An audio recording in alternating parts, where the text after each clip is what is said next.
নমস্কার বন্ধুরা, আপনারা দেখছেন আপনাদের প্রিয় YouTube channel the way of education. আপনাদের সকলকে দ্য ওয়ে অফ এডুকেশন চ্যানেলে স্বাগতম। তো বন্ধুরা, আজকে আমি ক্লাস 8-এর মডেল অ্যাক্টিভিটি টাস্কের বিজ্ঞান প্রশ্ন অর্থাৎ সায়েন্স প্রশ্ন নিয়ে আলোচনা করব। অবশ্যই বন্ধুরা, এটি 2022 সালের ফেব্রুয়ারি মান্থের প্রশ্ন এবং বন্ধুরা এটি হচ্ছে পার্ট 2 এর ভিডিও হতে চলেছে। তো আমার সকল অষ্টম শ্রেণীর বন্ধু বান্ধবী, আপনারা অবশ্যই পুরো ভিডিওটি দেখতে থাকুন, কেউ স্কিপ করবেন না। ভিডিওটি আপনাদের জন্য ভীষণই গুরুত্বপূর্ণ এবং ভিডিওটি দেখলে আপনারা সত্যি সেটা বুঝতে পারবেন যে ভিডিওটি আপনাদের জন্য কতটা গুরুত্বপূর্ণ। প্রতিটা প্রশ্নের উত্তর আমি সুন্দরভাবে আলোচনা করব এবং সমস্ত উত্তরগুলো আমি সঠিক তথ্য দিয়ে তৈরি করেছি, তাই আপনারা বিশ্বাসভাবে এই ভিডিও থেকে উত্তরগুলো করতে পারেন, আপনারা ভালো নাম্বার পাবেন, এটা আমি ভরসা দিচ্ছি। তো ভিডিওটি শুরু করার আগে আমি আপনাদের একবার পর্ষদ থেকে দেওয়া প্রশ্নটি দেখিয়ে দেব, তো আপনারা অবশ্যই চোখ রাখুন। তো বন্ধুরা, আপনারা অন স্ক্রিনে এই মুহূর্তে দেখতে পাচ্ছেন মডেল অ্যাক্টিভিটি টাস্ক অষ্টম শ্রেণী পরিবেশ ও বিজ্ঞান, পূর্ণমান হচ্ছে বন্ধুরা 20। তো বন্ধুরা, এই প্রশ্নটাই পর্ষদ থেকে দেওয়া হয়েছে, আপনারা সকলে প্রশ্নটি দেখে নিন। আমি আজকে এই প্রশ্নটা নিয়েই আলোচনা করব। আশা করি বন্ধুরা আপনারা সকলে আমার সাথে থাকবেন। তো চলুন বন্ধুরা, এবার আলোচনাটি শুরু করা যাক। তো বন্ধুরা দেখুন, মডেল অ্যাক্টিভিটি টাস্ক ফেব্রুয়ারি 2022, পরিবেশ ও বিজ্ঞান, অষ্টম শ্রেণী, পূর্ণমান হচ্ছে বন্ধুরা 20।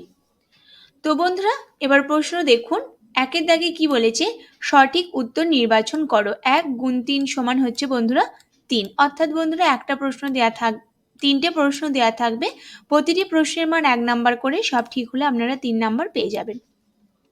তো প্রথম প্রশ্নটা দেখে নেব, যে কোষের অঙ্গাণু খাদ্য থেকে শক্তিকে মুক্ত করে তা হলো গলজি বস্তু, নিউক্লিয়াস, মাইটোকন্ড্রিয়া নাকি লাইসোজোম।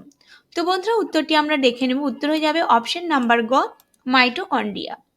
এবার বন্ধুরা আমরা পরবর্তী প্রশ্নটি দেখে নেব 1.2 এর প্রশ্ন, যে কোষীয় অঙ্গাণু প্রোটিন সংশ্লেষে সাহায্য করে তা হলো লাইসোজোম, রাইবোজোম, সেন্ট্রোজোম নাকি গলজি বস্তু। তো বন্ধুরা দেখে নেব, উত্তরটি হয়ে যাচ্ছে অপশন নাম্বার খ, লাইবোজোম। এবার বন্ধুরা আমরা পরবর্তী প্রশ্নটি দেখে নেব অর্থাৎ 1.3 এর প্রশ্ন, উদ্দীপনা পরিবহন করা যে কলার কাজ সেটি হলো আবরণী কলা, পেশী কলা, যোগ কলা নাকি স্নায়ু কলা। তো বন্ধুরা এবার উত্তরটি দেখে নেব, উত্তর হচ্ছে অপশন নাম্বার ঘ। এবার বন্ধুরা আমরা পরবর্তী প্রশ্নটি দেখে নেব অর্থাৎ 2 এর দাগের প্রশ্ন, সংক্ষিপ্ত উত্তর দাও। 1 গুণ 3 সমান 3। অর্থাৎ বন্ধুরা তিনটে প্রশ্ন আছে 1 নাম্বার করে, আপনারা সবগুলো সঠিক করলে 3 নাম্বার পেয়ে যাবেন। তো প্রথম প্রশ্নটি দেখে নেব, উজ্জ্বল আলোয় বর্ণ দর্শনে সাহায্য করে কোন কোষ। তো বন্ধুরা উত্তরটি দেখে নেব। উত্তর, উজ্জ্বল আলোয় বর্ণ দর্শনে সাহায্য করে শঙ্কু আকৃতির কোন কোষ। তাহলে কোন কোষ, শঙ্কু আকৃতির কোন কোষ। এবার বন্ধুরা আমরা পরবর্তী প্রশ্নটি দেখে নেব, আমি একটি পর্দা ঘেরা কোষ অঙ্গাণু যার মধ্যে পুরনো জীর্ণ কোষকে ধ্বংস করার জন্য নানান ধরনের উৎসেচক থাকে, আমার নাম কি। তো বন্ধুরা উত্তরটি দেখে নেব, উত্তরটি হলো লাইসোজোম। তাহলে আপনারা লিখবেন যে আমি একটি পর্দা ঘেরা কোষ অঙ্গাণু যার মধ্যে পুরনো জীর্ণ কোষকে ধ্বংস করার জন্য নানান ধরনের উৎসেচক থাকে, আমার নাম লাইসোজোম। এবার বন্ধুরা আমি পরবর্তী প্রশ্নটি দেখে নেব 2.3 এর প্রশ্ন, ক্রোমোপ্লাস্টিডের কাজ কি। তো বন্ধুরা উত্তরটি এবার দেখে নেব। উত্তর, ক্রোমোপ্লাস্টিডের কাজ হলো ফুল ও ফলের বর্ণ নিয়ন্ত্রণ করা। এবার বন্ধুরা আমরা পরবর্তী প্রশ্ন দেখে নেব অর্থাৎ 3 এর দাগের প্রশ্ন, একটি বা দুটি বাক্যে উত্তর দাও। 2 গুণ 4 সমান 8। এখান থেকে আপনারা ঠিক করতে পারলে টোটাল 8 নাম্বার পেয়ে যাবেন। বন্ধুরা আমরা এবার প্রশ্নটি দেখে নেব 3 এর দাগের 1 এর প্রশ্ন, লোহিত রক্ত কণিকার আকৃতি দুপাশ চ্যাপ্টা এবং চাকতির মতো, এর জন্য লোহিত রক্ত কণিকার কি সুবিধা হয়। তো বন্ধুরা উত্তরটি দেখে নেব, লোহিত রক্ত কণিকার আকৃতি দুপাশ চ্যাপ্টা এবং চাকতির মতো, এর ফলে বিভিন্ন ব্যাসের রক্তনালীর মধ্য দিয়ে যাতায়াত আর বেশি পরিমাণ অক্সিজেন পরিবহনের সুবিধা হয়। এবার বন্ধুরা আমরা পরবর্তী প্রশ্নটি দেখে নেব অর্থাৎ 3 এর দাগে 2 এর প্রশ্ন, কোষ পর্দা ও কোষ প্রাচীরের মধ্যে একটি মিল ও একটি অমিল উল্লেখ করো।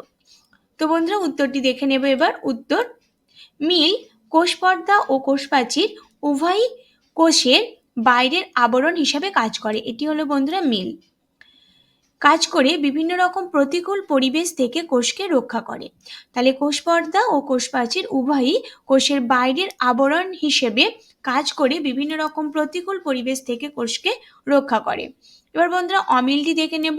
কোষ পর্দা প্রাণী ও উদ্ভিদ উভয় কোষেই থাকে, কোষ প্রাচীর কেবলমাত্র উদ্ভিদ কোষে থাকে। তাহলে কোষ পর্দা প্রাণী ও উদ্ভিদ উভয় কোষেই থাকে, আর কোষ প্রাচীর কেবলমাত্র উদ্ভিদ কোষে থাকে। এবার বন্ধুরা পরবর্তী প্রশ্নটি দেখে নেব। 3-এর দাগে 3-এর প্রশ্ন, এন্ডোপ্লাজমীয় জালিকার কাজ উল্লেখ করো। তো বন্ধুরা উত্তরটি দেখে নেব। উত্তর 1 নম্বরে, কোষের সাইটোপ্লাজমীয় কাঠামো গঠন করে প্রোটোপ্লাজমকে যান্ত্রিক দৃঢ়তা প্রদান করে। এটা একটি এন্ডোপ্লাজমীয় জালিকার কাজ।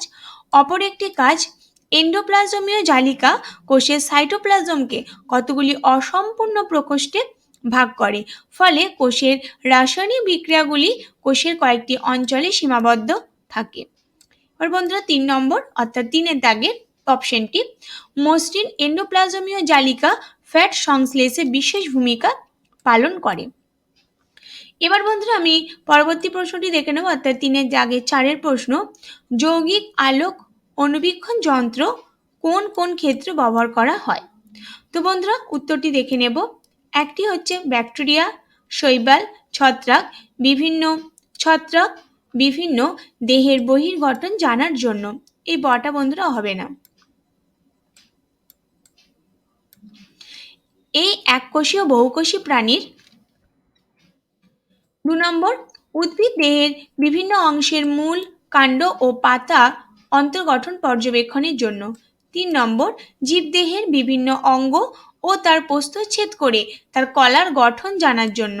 4 নম্বর, কোষের ভেতরের অঙ্গাণু ও কোষের বাইরের পর্দার গঠন জানার জন্য। এবার বন্ধুরা আমরা পরবর্তী অর্থাৎ 4-এর দাগে দেখে নেব, 3টি বা 4টি বাক্যে উত্তর দাও। 3 গুণ 2 সমান হচ্ছে বন্ধুরা 6। এবার বন্ধুরা আমরা প্রথম প্রশ্নটি দেখে নিলাম, প্রাইমর্ডিয়াল ইউটিকল কিভাবে সৃষ্টি হয়। তো বন্ধুরা উত্তরটি দেখে নেব। উদ্ভিদ কোষে গহ্বরের বাইরে কোনো পর্দা থাকে না। গহ্বরের আকার ক্রমশ যখন বাড়তে থাকে তখন নিউক্লিয়াস সহ সাইটোপ্লাজম কোষ প্রাচীরের ভেতর দিকে কোষের পরিধির দিকে সরে যায়।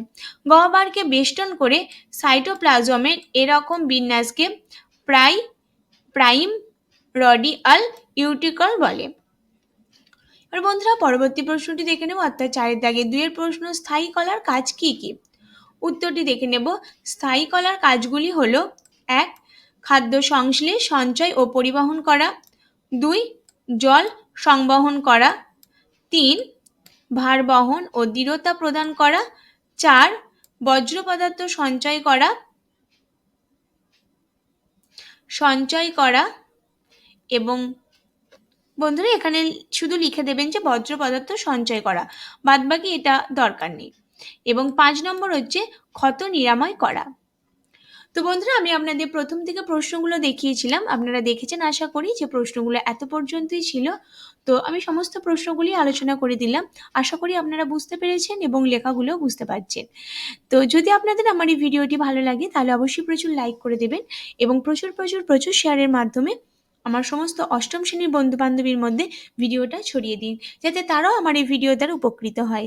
আর এখনো পর্যন্ত যে সমস্ত দর্শক বন্ধুরা আমার চ্যানেলে নতুন আছেন তারা অবশ্যই চ্যানেলটি সাবস্ক্রাইব করে দিন এবং অল নোটিফিকেশন আগে পাওয়ার জন্য পাশে থাকা বেল আইকনটি অবশ্যই ক্লিক করুন।